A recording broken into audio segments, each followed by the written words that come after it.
Hello and welcome to the Commercial Real Estate Talk podcast.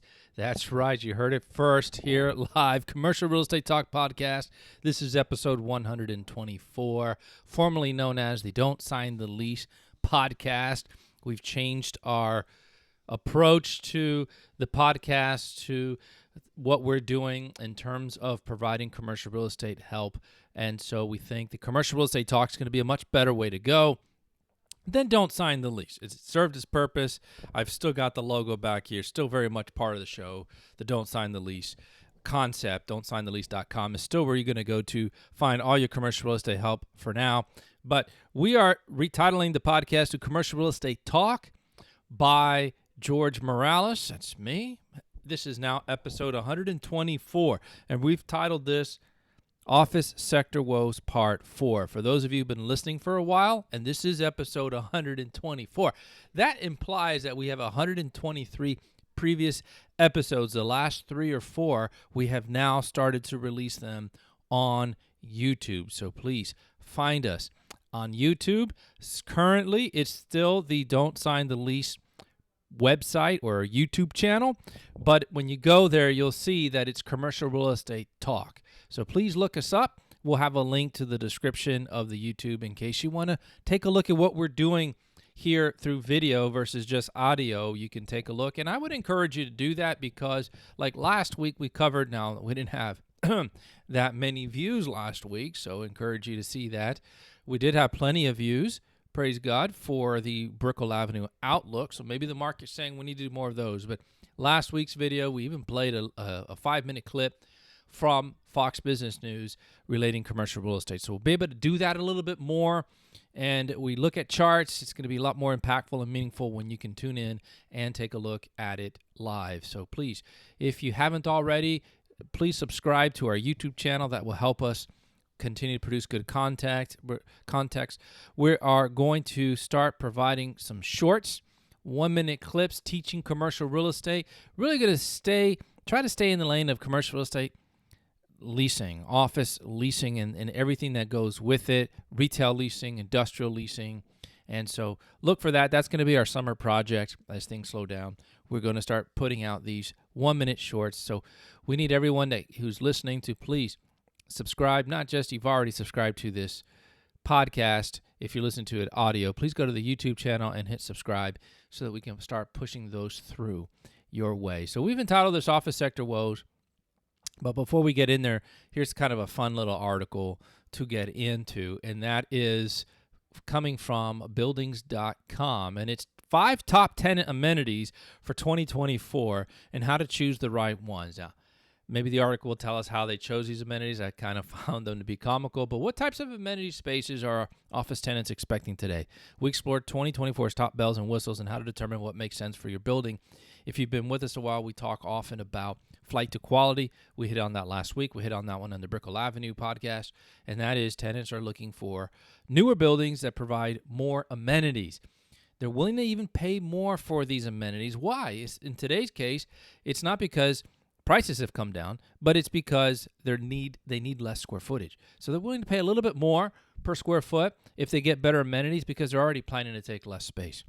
Tenant amenities are more important than ever in an effort to bring employees back to the office space. Driven by requests from tenants, owners are looking for opportunities to strategically upgrade office buildings in ways that will drive foot traffic.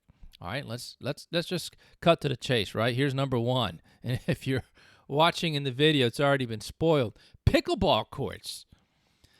Pickleball courts are the number 1 amenity according to buildings.com. These 5 amenities have ideas. Interesting. These 5 amenity ideas have proved popular in recent years. Pickleball, the fast-paced but easy-to-learn sport, is taking off across America. Cannot argue that. Most tennis courts have already been converted to pickleball courts, and it doesn't matter what time of day here in South Florida. If you go to a park that has built-in pickleball courts, they're always busy, always packed. My family and I, for a little season, we did pickleball once a week. That lasted maybe 2 weeks, but we had to go find kind of old abandoned tennis courts and just be happy to hit the ball over the net.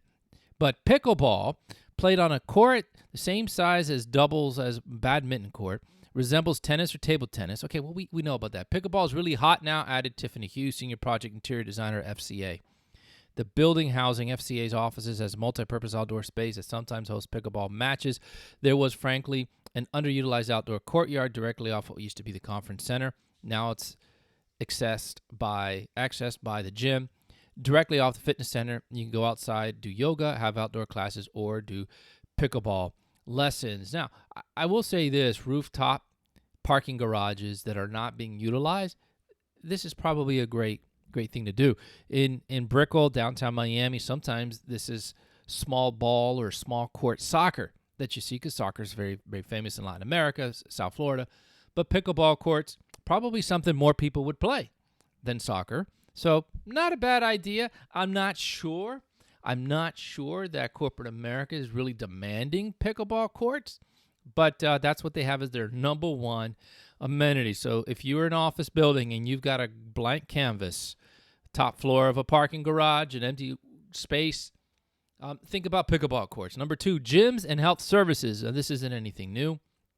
Gyms and other fitness center spaces like this one by GTM Architects in Fairfax, Virginia, are highly popular with today's tenants and employees, okay?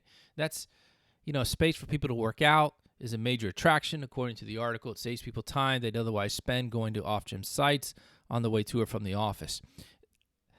Okay, again, in Class A space in some markets like Brickell Avenue, like Coral Gables, like downtown, like Las Olas, some of the major markets, Boca Raton, Doral, if you are a Class A building, and again, I'm talking about the South Florida market, downtown Palm Beach, and so forth.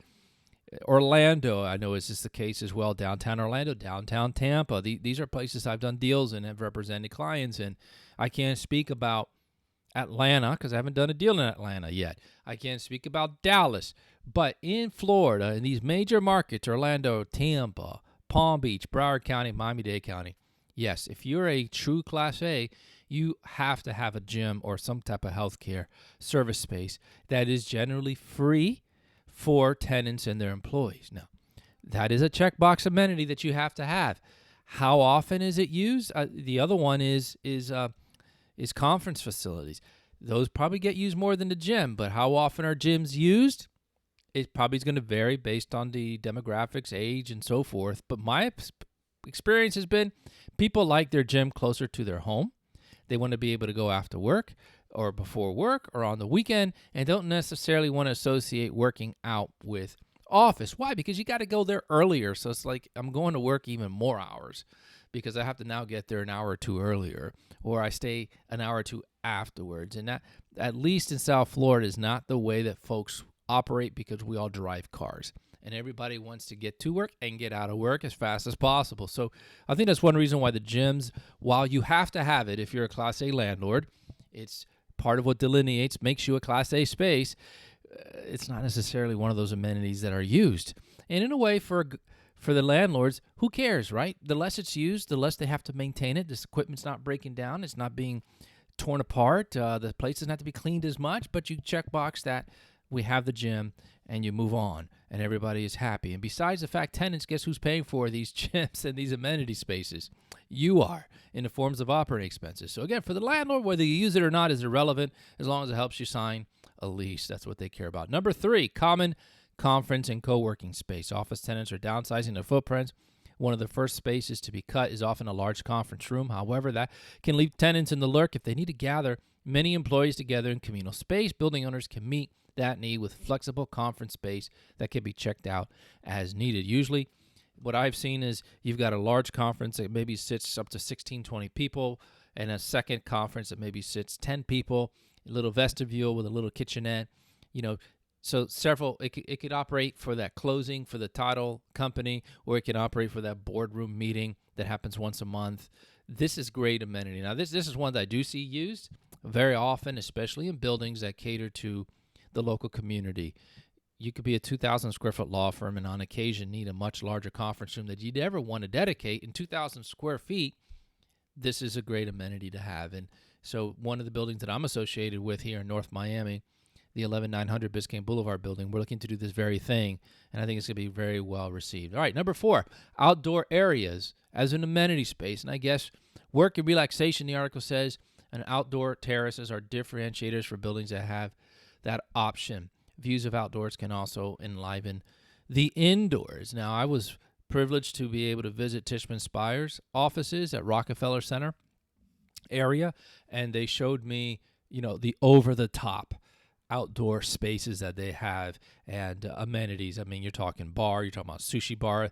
They have the turkey carver. They bring different people in. This is all common space for tenants. Of course, you're going to buy the food and drinks, but they had sleeping pods that you could utilize, gym facilities, outdoor terraces with Wi-Fi, and actually in New York, in certain times of the year, it was being used, and there's a picture of this space that otherwise would have been underutilized as now being recaptured for outdoor terrace. And now, again, this is another amenity I do think is key. A building down here that has done this very well, I have to give my props to, is in the Brickell Avenue area, 1221 Brickell Avenue, now owned by, Ken Griffin's group.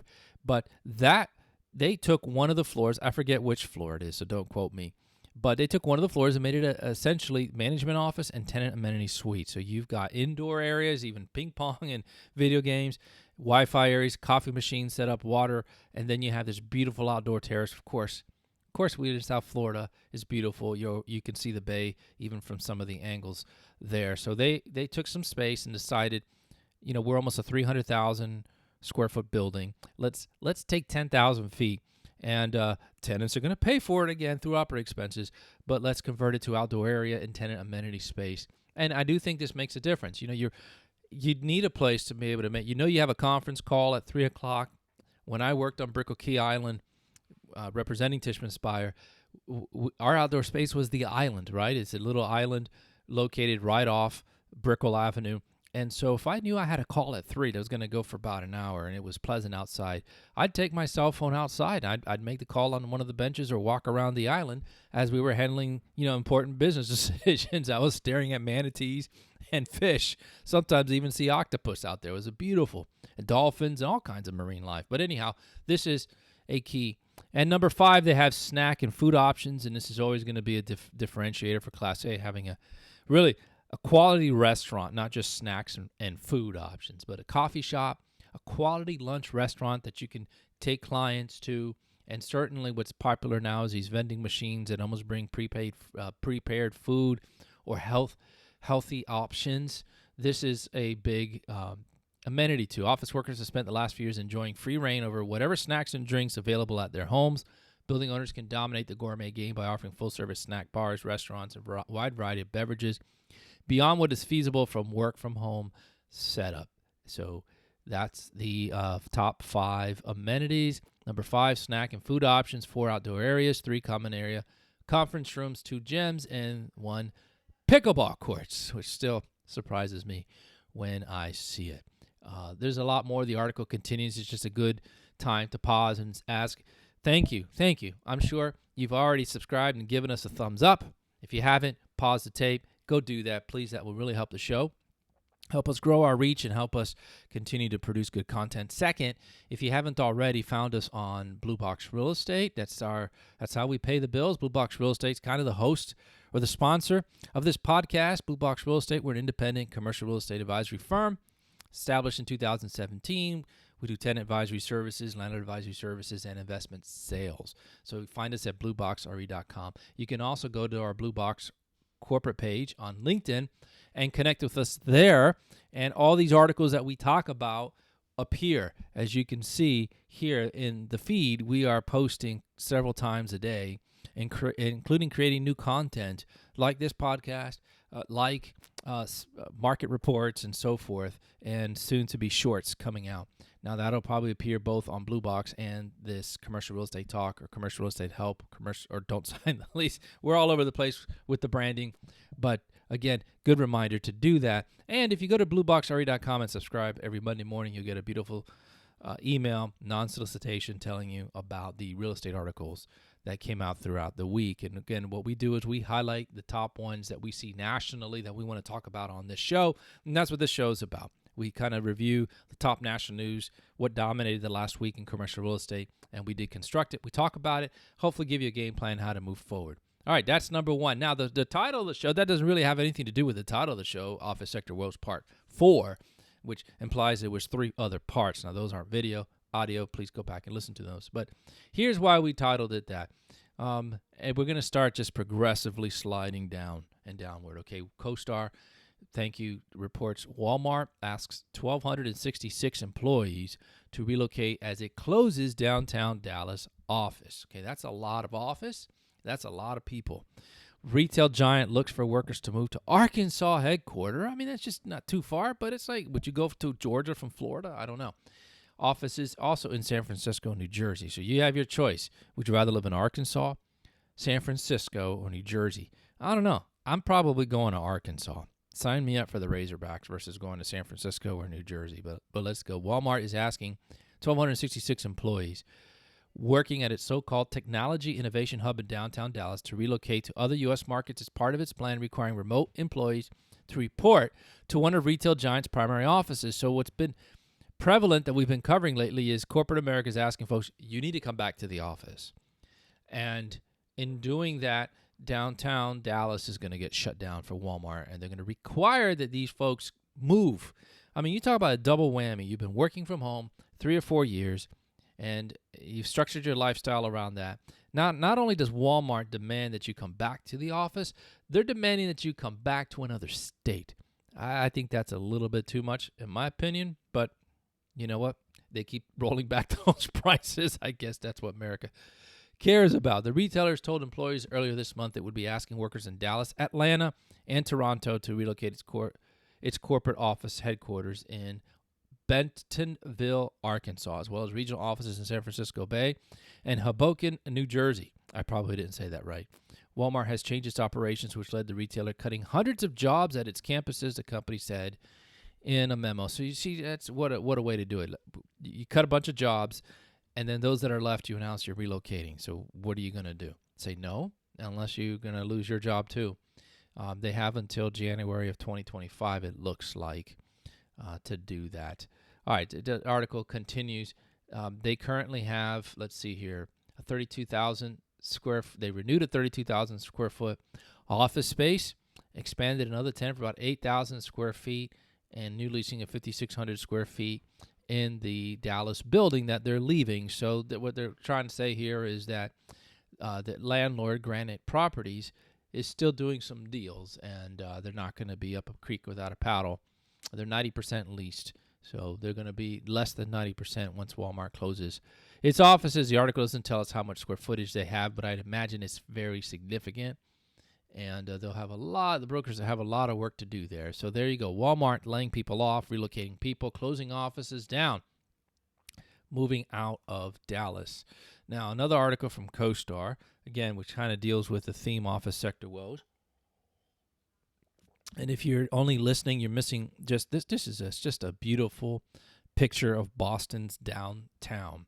And I didn't realize how beautiful downtown Boston is. I've never been there, but would like to go one day. Office lease exposure risks ramp up, according to CoStar. For some building owners in major cities, the lease expiration wave is just beginning. Now, this one really strikes a chord because we've been talking about this. If you signed a 5 or 7 or 10-year lease in 2019 or even early 2020 or 2017 or 18, then in that case, it'd have to be a 7 or 10-year lease. You know, the whole market has just shifted and changed, and work from home and a downward spiral and upward spiral of rates and upward spiral in cap rates. And you have all this negativity impacting commercial real estate in some markets other than South Florida, really putting a hamper on rental rates. But you haven't been able to capitalize on that if you're a corporation that signed a 5, 7, 10-year lease before COVID. You have been using your space to the tune of, in some cases, like the government, 14% of their space, or the average, I think, is still around 50%, 51%. So you've been carrying this rent for years now. And now, what the article is going to highlight is you have a significant amount of spaces of leases that are going to expire. And so now the corporations have for the first time an opportunity to downsize and get out of those leases. And so as bad as it's been for the office sector, button up, it's going to get worse is the point of this article. Now, the long-term nature of office leasing has slowed the market's adjustment to the shift in office utilization catalyzed by the COVID-19 pandemic, helping building owners preserve at least some income from in-place tenants. But with demand for office space slow to bounce back, the lease expiration calendar now suggests that more pain could be ahead for landlords facing lease over risk. Most leases that were in place during the first quarter of 2020 have expired, meaning that most of those tenants have already faced and made the decision whether to renew or move out. Nationwide, only 20% of office leases were outstanding at the beginning of April 2020 are still active. All right, so there you have it. There's still 20% of leases, according to the article, that have to go, that haven't expired, that were signed after April of 2020. Very, very interesting. CoStar of all people should know this. However, this masks the impending marketplace effect on the remaining office leases. Since larger leases tend to have longer terms, I see what they're saying. What they're saying is since April of 2020, 80% of those leases have expired. See, once we hit April 2020, corporate world was already saying, hey, we're only going to sign a 1 or 2 or 3 year lease. And those leases, for the most part, have already gone through the system, or maybe they expanded or extended those leases on a year-to-year basis. What they're saying is that there's still a significant amount of leases signed before 2020 that are now coming due because those were longer-term 7-10 year leases. So I've heard of leases being signed up towards of 20-25 years, certainly for retail, but even for office, believe it or not. For anchor-sized tenant deals, 15-20 years is nothing to amortize TIs and free rent and the building of a building. And so that's what the article is pointing out to. Larger leases tend to have longer terms. These leases are still in force, account for 44% of the space that was held by office leaseholders in early 2020. This means that renewal decisions still loom for deals representing nearly half of the space that was originally leased before generational disruption in demand hit the market. The reality is that even more stark for owners of large multi-tenanted office buildings that depend on leasing big blocks of space. Historically, lease deals of at least 10,000 feet have accounted for approximately half of all office spaces leased, even though they represent less than 10% of transactions. Within this subset of high-impact leases, nearly 46% of those executed before the pandemic have yet to expire. Nationally, that puts about 55% of big block spaces at risk of churn. A lot of details out there, but roughly half of all leases above 10,000 square feet have yet to roll over. And so what we're seeing is a 30 to 50% cut across the board. If you were leasing 10,000 feet, you now only need 5,000 or 7,000 feet. Okay, if you're leasing 50,000 feet, you now only need 35,000 feet. So all that space is yet to be pushed back to the landlord. It's still being paid for by tenants. It hasn't really gone through the system. Many major markets still face the rollover of most large block spaces leased in the pandemic. And here you have Miami makes this list. Again, this is a great reminder why we're doing this on video. I have a beautiful chart to take a look at, and it lists New York, Boston, Philadelphia, Seattle, San Fran, Washington, Chicago, Dallas, Orange County, Atlanta, Austin, Phoenix, Tampa, Detroit, Miami, Denver, Portland, Houston, Los Angeles, Las Vegas. So Florida has 2 of these where leases of 10,000 square feet or larger yet to expire since before the pandemic. So Tampa, almost 55% of leases 10,000 feet or larger have yet expired. Miami, just a tad above 50%. Now, the worst markets, Boston and New York, well above 60, as well as Philadelphia. Those 3 markets are well above or above 60% of large leases yet to expire. Now, in Miami, all leases are just under 40%. And Tampa just under 40%. So you see, it's not really that big of a variable, about 10-15%. But Miami still has over 40%, nearly 50%, and nearly 60, over 50% of large leases still rolling. And so, look, a lot of those large leases, by nature, are found in the Airport West market because that's where large corporations go. Now, I don't know where it is in New York. It seems to be everywhere. But down here, at least in the Miami market and in Broward County, the further west you go, you find free parking and cheaper space. And so larger deals are signed out there. needing more density. So you're talking Sawgrass, you're talking Sunrise, you're talking Miramar and Weston and Doral, Airport West, Miami Lakes. These are the areas that you're going to find the larger users. And folks, landlords in those markets, you still got a long way to go. We're not even halfway through this yet. We still probably got another 5 years until this complete shift that occurred from the pandemic takes place. Now, the article is obviously going to continue talking in this vein. We're going to leave you with that beautiful chart to look at. But that's why there's office sector woes. We've got big tech, including Walmarts of the world, cutting space, cutting offices, letting folks go, and now we still have roughly 50%, in some cases as high as looks like 65% in New York, Boston, Philadelphia. Places like Miami and Tampa, just above 50% of large leases have yet rolled over, and experience has told us they're going to give back 30-40% when they do roll over. So there's a lot of more space coming to the market. Now here's another article, and we're going to start wrapping up here. We'll try to make this one a little faster than the ones in the past. This is from Bloomberg. A really bad sign for commercial real estate is the title. Commercial real estate has been behind the 8 ball for some time now for all those pandemic fallout, work from home reasons we've heard. It really seems like they're hammering away as often as they can at this work from home concept, right? It's almost like, the media tends to grab something and they want to make a point. They just keep highlighting it.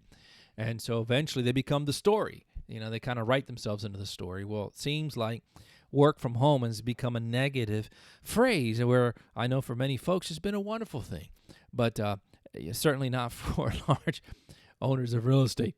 But now there's a really bad sign, returning the article, as to how deep the hole goes. For the first time since the financial crisis, investors in top-rated bonds-backed commercial real estate debt are getting hit with losses. Buyers at the AAA portion of a $308 million note backed by the mortgage on a building in Midtown Manhattan got back less than 3/4 of the original investment after the loan was sold at a deep discount. That was a tongue twister, right? That's like saying my best friend's sister's cousin's gardener's wife's nephew told me this. I mean, that's about how many degrees of separation it was. It's first such loss of the post-crisis era, says Barclays. As for the 5 groups of lower-ranking creditors, they got wiped out. So if you had a secondary note, a mezzanine note, you got wiped out.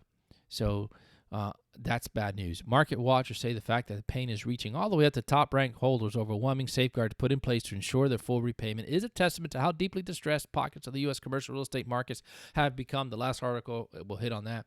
These losses, warns Barclays strategist Leah Overby, may be the sign that commercial real estate market is starting to hit rock bottom. Listen, we need to send her or him, I don't know if LEA is a guy or girl, Lee Overby. Anyhow, we need to send him the article that we just read in CoStar that we're not anywhere near rock bottom. Over 50% of large leases have yet rolled. And guess who's paying the rent that's carrying the mortgage on these deals? Well, 30% of that income is going to go downward, which means the landlord's not going to have as much to pay that debt. All right. Now, the last story we're going to read, they highlight here on Bloomberg 2, over at Starwood Realty Real Estate Income Trust, okay? They're taking a drastic step, imposing tighter limits on investors' ability to pull money from the $10 billion fund, which is managed by Barry Sternlicht Starwood's Capital Group. By the way, he has his offices down here. There's videos online. You can tour it. He moved down here, I think, to Indian Creek. So this comes from Globe Street. Starwood further limits its withdrawals. It doesn't want to sell assets into a heavily discounted market that is near bottom. Starwood Real Estate Income Trust, struggling with cash crunch, has opted to further limit redemption requests instead of selling assets into a discounted market. All right, let's break that down with a real-life example. So Starwood is a major REIT. They own lots of square footage of commercial real estate. They've got some losers that are draining funds, and what they're saying is instead of selling them at a discount and then putting those funds in other areas to infiltrate or to undergird other areas that need to, they're going to not allow their investors to take their money out. They're just going to use the cash that they have saved up and reserved and use that to put into, these properties that are bleeding. So how would you like to be an investor at Starwood and they're bleeding and they've got properties that are going upside down and losing income because of what we talked about? Tenants, leases are rolling. They're taking less. They don't need as much space, or they're closing offices like in Dallas and so forth. And instead of you saying, oh dear, you know what, I'd rather cut my losses, let me get my funds out, they're saying, nope, not letting you. We're going to use those funds and we're going to put your good money into these bad accounts. That's what they're doing. The new restrictions cap monthly withdrawals at 0.33% of net asset value. The REIT, which manages about $10 billion, also said that it would buy back only 1% of the value's fund's assets every quarter, down from 5% earlier. We cannot recommend being an aggressive seller of real estate assets today, given what we believe to be near the bottom market with limited transaction volumes, and our belief that the real estate markets will improve. Barry Sternlicht, who leads Starwood Capital Group, and Sean Harris, CEO of Starwood's REIT, said in a letter to shareholders. Starwood said it would cut its management fees and facing amount withdrawal requests and just $752 million in available liquidity at the end of April. So their available liquidity, $752 million. They're going to try to use that to prop up their $10 billion of assets. What do they do when that runs out or when that gets significantly hampered? You're not going to be able to do cash calls to your investors because they wanted their cash out. This is a recipe for disaster. I'm afraid that we're going to be reading more and more about Starwood and Mr. Barry Sternlicht in the future, because this is not a popular move. And this is a maybe win the battle short term. Long term, you're going to lose so much trust and benefit goodwill from your investors that they're not going to follow you down the road. That's my opinion. But here's another one. Nuveen, we talked about this in the Brickle podcast. Nuveen Real Estate has been putting their key performers like 801 Brickle here in South Florida and now 701 Brickle, which I believe call for offers are due next week, on the market. So they're actually doing the opposite. They're taking like their horsepower and selling it and using that to undergird and support other key areas of the commercial real estate funds that need support. That's the strategy they're taking. What Barry here, Sternlicht of Starwoods, is saying, we're not going to do that because we think we'd be selling at a discount. We're going to use our investors' liquid $752 million, according to the article, Globe Street, and we're going to use that to prop up. So investors, you sit tight. The way we're going to get through this is your money. And don't worry, it's not my money, it's your money. And we're going to use that instead of selling monopoly pieces. Instead of selling Boardwalk to keep, the purple or the orange neighborhoods up, we're going to just borrow from, you and use that to keep us going. We'll see how that works out. Let's see who does better, Naveen, who is selling, or Starwoods, who is not letting people take money out and are not going to sell. There's two different strategies, and that's going to be a pretty good case study. Well, that wraps up our look at commercial real estate for this week, episode 124, Office Sector Woes. A lot of big picture stuff, movement among the REITs, movement among big corporations, movement among office leases that are expiring among large tenants. This is all stuff that we're trying to track for you and to keep you abreast of what's happening so that you can move in your market. And just a reminder, if you haven't already, please subscribe, give us a thumbs up, share us with others. Second, again, if for commercial real estate solutions, help anywhere in Florida, contact us. If we're the best qualified to help you, we will. If we can't, we know folks that we could recommend you to. So please, if you want to know what's going on in your market here in Florida, let us know. Even if it's another market. If you're in New York, we have great boots on the ground in New York that we team up with, and I'm happy to provide you information there of that independent commercial real estate firm as well. Thanks for tuning in. We like to end with Proverbs, and Proverbs for the podcast is Proverbs 20:18. Plans are established by counsel, by wise counsel wage war. We need wise counsel more than ever in all aspects of our life, and we're trying to fit just a small little niche here for your business community and to give wise counsel when it relates to your commercial real estate. Thanks for tuning in. Again, I'm George Morales, the host. Find us at blueboxre.com or don'tsignthelease.com. Good day.